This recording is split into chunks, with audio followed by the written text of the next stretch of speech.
Poetja e njohur Mimoza Ahmeti, e ftuar në një studio televizive, ka folur për sakrificat e jetës së saj dhe sfidat e martesës. Fituesja e spektaklit Ferma VIP 3 në një rrëfim të sinqert ka ndarë me publikun për jetimet e mëmësisë në një moshë kur ajo nuk ishte ende gati për t'u bërë nën. 20 e ca vjet martesë që kanë qenë shumë të vështira, për arsye të ekonomisë shumë të vështirë. Pata vështirësi me familjen e tim shoqi sepse ishte pak më i ri. Unë kisha disa vështirësi të tjera, edhe pse isha shkrimtare shumë e njohur që doli në profesion të lirë 25 vjeç, më e reja në gjithë lindjen sepse lindja e përdorte profesionin e lirë që shumë shpejt ma hoqën nga xhelozia e burrave.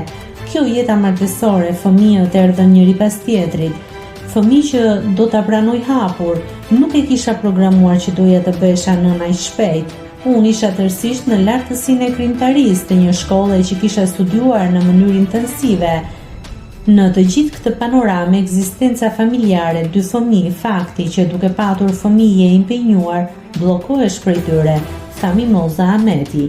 Mimoza Ahmeti tregoi se vajzat e saj e kanë patur të vështirë ta pranonin dëshirën e poetes për të rifilluar një jetë të re pas divorcit nga ish bashkëshorti. Martesa të shesi një pronë të sajën, ku përfshihet partneri, fëmijët të shohin si pronën e nënës, burri të sheh si pronën e burrit, je një objekt i neglizhuar. Fëmia do nënën në çdo çast. Nuk do të di cilat janë ndjenjat e tua erotike, po kënaqesh as po kënaqesh ti. Duhet ta theni hapur, siç është. Me shumë vështirësi dhe vonë, fëmijët mezi e kanë pranuar pretendimin tim për të filluar një jetë nga fillimi. Është e pafajshme nga ana e tyre sepse ata kanë parë nënën dhe atë duan të shohin deri në fund. Edhe bashkëshorti kishte parë një grua relativisht të nënshtrueshme, përveç faktit që unë, që në 2007-ën, kur isha ende me të, fillova masterin, në 2010-ën kapa doktoratën dhe në fund, kur u ndam, ai më tha një gjë që ishte tronditse. Ti, asnjëherë nuk i harrove qëllimet e tua, krijimtarin tënde.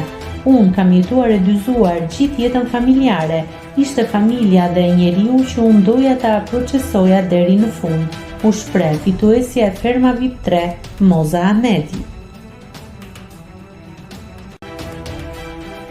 Nëse klikoni mbi butonin subscribe, do t'ju shfaqen të gjitha publikimet tona. Ju ftoj t'i bëni subscribe kanalit, të pëlqeni videot dhe të lini komentin tuaj.